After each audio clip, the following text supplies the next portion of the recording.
નિજ સ્વરૂપમાં રહેવાથી રેણી આવે છે અને રેણી આવ્યા પછી ભક્તિ ખીલે છે. ભક્તિનો અંગ છે રેણી. જો ભક્તિ ખીલવી હોય તો નિજ સ્વરૂપમાં રહેવાથી રેણી આવે છે અને રેણી આવ્યા પછી ભક્તિ ખીલે છે. હમણાં વાત કરીએ, બહુ સરસ સમજવા જેવી. વાણી, વર્તન, વિવેક, આચાર, વિચાર, સંયમ, નિયમ ને રેણી કરવાની. 9 આ 9 જો આપણામાં હોય, 9 ઇન્દ્રિયોમાં આ બધું હોય તો 8 અંગમાં શીતળતા હોય. અને આ જે શીતળતા છે ને એ જ પરમ ધામ છે, શીતળતા. બાકી તો વાતો બધા જ કરી છે. હમણાં તમે વાત કરી ભીડની, એમ આ ભીડની અંદર જળ કમળ વત રહેવાનું છે. જે રીતે જળમાં કમળ રહેશે અને પાણીનો સ્પર્શ ન થતો, એવી રીતે નિર્લેપ રહેવાનું છે. સંસારમાં સરસો રહે મન રાખે મેરી પાંચ. સંસારમાં લેપાય નહીં મન રાખે મેરી પાંચ. આ સંસાર તો ભીડ વાળો છે, યાદી વ્યાધિ ઉપાધિ વાળું છે. બે છે એટલે બાજી બગડી, એકની ઓળખાણ કરાવી. દ્વૈત છે એટલે બાજી બગડી, અદ્વૈત છે ત્યાં બાજી એક જ છે. કોને હારે ઝઘડો કરે, કોને હારે બાજે, કોને જેવાબતી કરે, કોને કોણ કે. દો કહો તો है नहीं, एक कहा न जाए, एक और दोनों के बीच में कौन रहा छुपा. બે કઈ તો બે તત્વ જ નથી, એક જ છે અદ્વૈત. એક કહા ન જાય, એક છે અને સાબિત કેમ કરવો થાય? સાબિત ત્યાં અવાચક પદ લાગી જાય છે, સાબિત થાય એવો નથી. આ દોનો કે બીચ में कौन है, દોનો કે બીચ में પોતાની એક જ સમજણ છે. સત્ય વસ્તુ પડેલી છે, શૂન્ય વસ્તુ. ત્યાં જે સત્ય વસ્તુ છે, આ સત્ય વસ્તુને પામી જવાનો એટલે કે અનુભવ કરવાનું છે.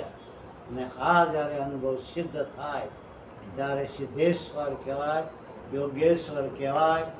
જેવી રીતે મહાન એવા સંતો, જ્ઞાની પુરુષો જે કાંઈ રેણી પાળીને ભજન ભાવ કરીને જે ભાવાતીત થયા છે, એની આ બલિહારી. આપણા આહો ભાગ્ય કે આ મનુષ્ય દેહ એક તો મળ્યો, એમાં નિરાત દેશ મળ્યો. નિરાત દેશની અંદર આપણે પ્રખર સંતો અને ગુરુ મહારાજ મળ્યા. તો આ પ્રગટ પુરુષની બલિહારી છે. પ્રગટ પુરુષની બલિહારી, જ્યાંથી આપણને જ્ઞાન પ્રાપ્ત છે, આનંદ કરી રહ્યા છે. ગામડે ગામડે, ઘરે ઘરે પોતાના નિજ સ્વરૂપમાં રહીને નામને ખીલે બાંધ્યા છે. કેવો આનંદ આવે છે.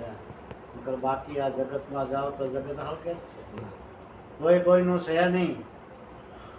બધા હું પદમાં હાલે છે, પૃથ્વી એક ઊંચા હાલે છે. પણ જે અહંકારની વાત કરી છે, એ અહંકાર શીશ આપી દીધો એટલે અહંકાર ગયો આપણી પાસેથી. પણ એક આત્માનો સૂક્ષ્મ અહંકાર, જે સૂક્ષ્મ અહંકાર છે તે શુદ્ધ બુદ્ધ અહંકાર છે. કેવો છે? શુદ્ધ બુદ્ધ. સૂક્ષ્મ અહંકાર જે આત્માનો અહંકાર છે એ શુદ્ધ બુદ્ધ અહંકાર છે.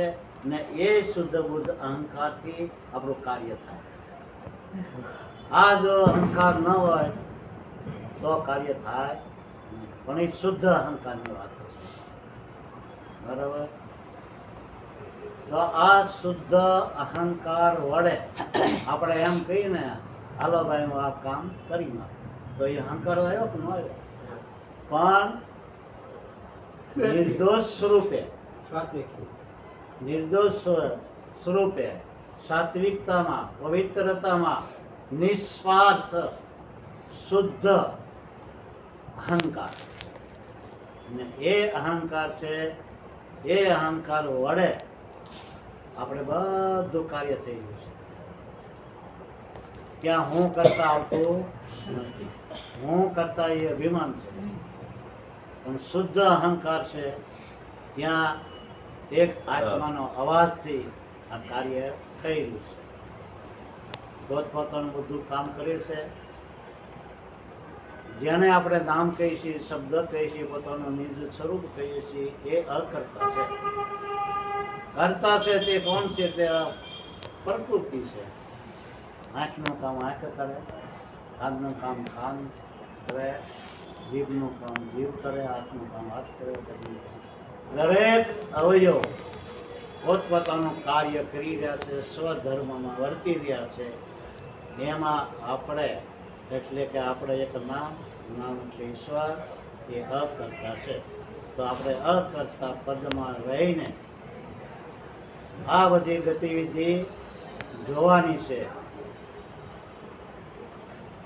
જે અષ્ટ સિદ્ધિ કીધી છે, જેની સુરતા સિદ્ધિ, જેની વાણી સિદ્ધિ, જેની બુદ્ધિ સિદ્ધિ, જેની ગુરુગમ સિદ્ધિ, જેની સુરતા સિદ્ધિ,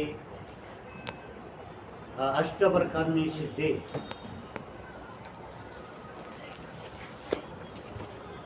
એમાં શીતળતા આવી જાય તો આપણે સિદ્ધ.